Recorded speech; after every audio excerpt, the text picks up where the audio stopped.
അമ്മയുടെ സ്നേഹത്തിന്റെയും കരുണയുടെയും സന്ദേശവുമായി സ്വാമി അമൃതസ്വരൂപാനന്ദപുരിയുടെ കുവൈറ്റ് യാത്ര. 2025 ജനുവരി 23 മുതൽ 27 വരെ നടന്ന സ്വാമിജിയുടെ 28ാമത് വാർഷിക സന്ദർശന പരിപാടിയിൽ അമ്മയുടെ കുവൈറ്റ് ഭക്തരെ സ്വാമിജി നേരിൽ സന്ദർശിച്ചു.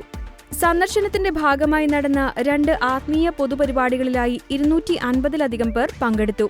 ഇതിന്റെ ഭാഗമായി നടന്ന പ്രഭാഷണത്തിലും ധ്യാനത്തിലും ഭജനകളിലും അമ്മയുടെ സാന്നിധ്യം തൊട്ടറിഞ്ഞുവെന്ന് ഭക്തർ അഭിപ്രായപ്പെട്ടു.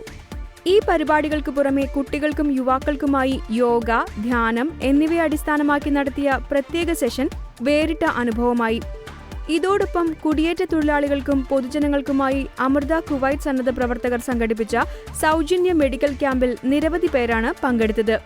കൂടുതൽ ആരോഗ്യം, കൂടുതൽ സന്തോഷം, കൂടുതൽ ശക്തി ഒരുമയിലൂടെ എന്ന ആശയത്തെ അടിസ്ഥാനമാക്കി സംഘടിപ്പിച്ച പരിപാടി അമ്മയുടെ കരുണയും സ്വാമിജിയുടെ സാന്നിധ്യവും ഒരുമിച്ചതോടെ ഐക്യത്തിന്റെയും ഭക്തിയുടെയും സ്നേഹ സന്ദേശം വിളിച്ചോതുന്ന അനുഭവമായി മാറി.